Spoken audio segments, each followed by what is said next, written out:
All right, everybody, we're looking today at our next section of the Topic 5 notes that is talking about bisectors. And the first page of it, the first page in your notes packet looks like this. It's got this perpendicular bisectors going right across the top right there.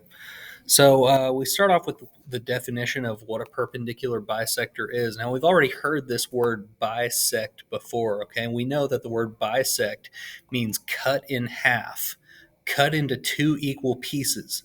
And so a perpendicular bisector is exactly what it sounds like. It is a line that's perpendicular to a line segment at the midpoint. So what that means is it is a perpendicular line that cuts a segment in half. It's exactly what it sounds like. Okay. There's another definition that we wanted to include right here because it's part of it. A point is equidistant from two endpoints when it's the same distance from each endpoint. So that's another thing that's exactly what it sounds like. Equidistant means the same distance from each endpoint. So both of those two terms, perpendicular bisector and equidistant, both of those things come up in the theorem that we are looking at first right here, and that's the perpendicular bisector theorem. Okay? It says when you're working in a plane, if a point lies on the perpendicular bisector of a line segment. So in this setup, CP, this line right here, is the perpendicular bisector of the line segment going across the bottom. And it says if a point lies on the perpendicular bisector, it is equidistant from the endpoints of that line segment. So that's saying that this point C is the same distance from A and the same distance from B. CA equals CB. That's what this is saying. And this is one of those that the theorem and the reverse of it work the same way. You could say that if a point is equidistant from the endpoints of a segment, then it lies on the perpendicular bisector. So you could say that a point on the perpendicular bisector is equidistant, or you could say that if a point's equidistant, then it must be on the perpendicular bisector. So in this case, we don't necessarily know if this one is on the perpendicular bisector, but we know that it's equidistant, and that's what tells us that it must be on the perpendicular bisector. Now, those particular theorems and how they work are not necessarily the most important. Okay, the proofs behind them and the reasons for how they work are not super important. But what is important to recognize is what this means for our problems. When we have diagrams that are set up like this with triangles that have perpendicular bisectors running through them, okay, things that have set up like this, we have to be able to recognize that this point S, that is on the perpendicular bisector of this segment. Okay, and we know that's true because both of these chunks, PQ and RQ, are the same length, and this line going across is perpendicular to the line segment. And so we know that S is the same distance from R as it is from P. So if we're looking for the distance RS and we know that PS is 6.8, then RS is also 6.8. All right, that's just using the first part of the theorem. The theorem says that if S is on that perpendicular bisector, then it's the same distance from here as it is from here. Look at this next one right here. This time we're looking for the distance of EG. Well, here's the deal. If we know that H is the same distance from here as it is from here, then this thing must be the perpendicular bisector. This is using the second part, the converse of the theorem. Okay, if we know that those two distances are the same, then these two distances, EF and GF, must also be the same. So that means EF right here must be 9.5. Go ahead and put that in right there. That must be 9.5 right there. And if that's 9.5 and this one's 9.5, then we can just take that and say both of them are 9.5. It's EG is going to be 2 times 9.5, and that's where we get an answer of 19 right there. All right.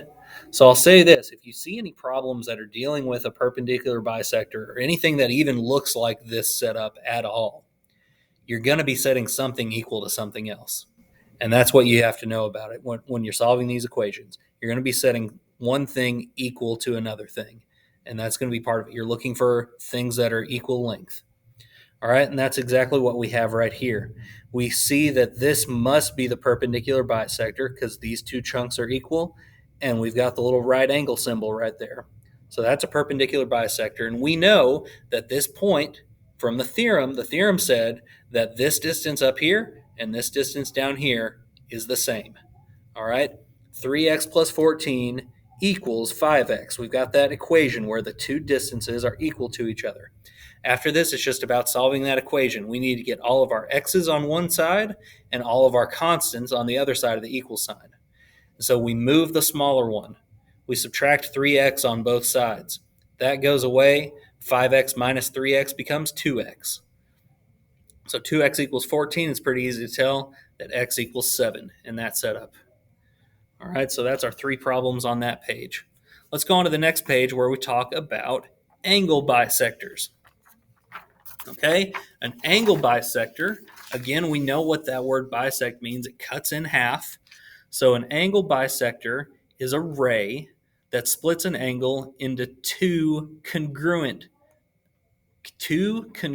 adjacent angles.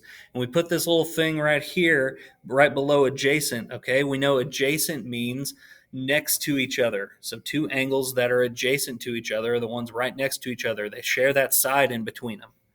Okay. The next important part we need to know is that the shortest distance from a point to a line is the length of the perpendicular line segment to that line. Okay. The length of the perpendicular segment from the point to that line.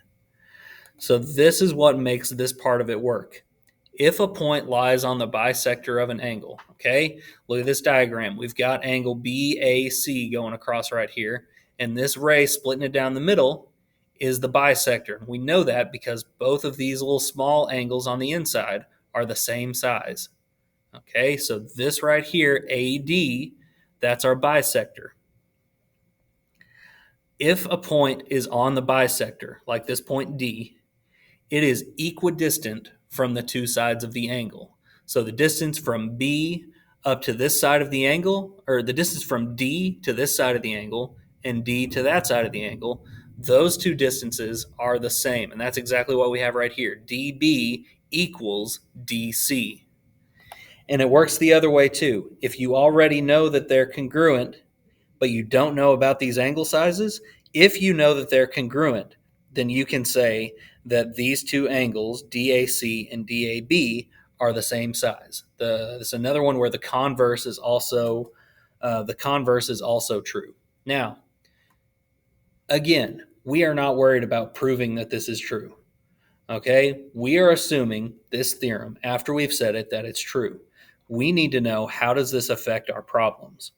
Okay, look at those problems down at the bottom. This one is asking you to find the measure of angle GFJ. Well, we already know that the measure of HFJ is 42. And we know that these two distances right here, the perpendicular distances, are the same. So that means these two angles inside of here must be the same. Okay, that's telling us that because of this theorem right here, if these two distances are the same, this line splitting them down the middle, this ray splitting the angle, must be the bisector. So that means these two angles must be the same. Angle GFJ must also be 42 degrees. Similar idea right up here. Okay, this time we have it where the two angles are equal to each other, and it's asking us about these perpendicular distances. Well, we know that if these two angles are the same, that's a bisector. And on a bisector, those distances, those perpendicular distances, must be the same. So that means we have an equation. 5x equals 6x minus 5. Okay, we got to do the same thing as we did before. Put all of our x's on one side of the equation, put all of our constants on the other side of the equation. So we subtract this 6x. 5x minus 6x becomes negative 1x. Negative 1x equals negative 5. Well, we can just drop those negatives. Positive 1x equals positive 5. Here's the problem. This question does not care what x is equal to. Look at this. This question is asking, what is the measure of RS? What's the distance from R to S? It doesn't matter what x is. It wants to know, after you have x, what is this? What is 6x minus 5? So we have to plug it in. RS is 6x minus 5. We plug in that 5. 6 times 5 minus 5, that's 30 minus 5, and we get a distance where RS equals 25. That's our final answer. So just like I said before on all of these previous sections, make sure you answer the question that's being asked. Okay, this is a prime example. Most of the problems that we've done in this entire unit up to this point, they have only asked you to solve for x. Okay, make sure you're paying attention to what the question is asking for. This stuff right up here. Question is asking for the distance. Question isn't asking about x. So after you find x, you have to plug that back in to right here. You have to plug that in to get your final answer. Okay, so watch out for that. The important thing to note here, like I said before, the important thing to note is what I was saying back on here and on problems like this. Okay, if you see a picture that looks like this, something like an angle that's been split down the middle, and you've got right angles like that. If you see something like that, or if you see a triangle that's being split by a perpendicular bisector right across here, you need to know that you're going to be setting up equations where things are equal to each other. Okay? The question is always going to be, which of those things do you set up to be equal to each other? And that's what you have to be careful about. That's why you need to read the question to see what you're solving for. All right? That is all of the notes for this section. Be sure and be on the lookout for your Canvas assignment, and be sure and ask questions when you don't understand things. All right, that's all I've got. Y'all have a good day.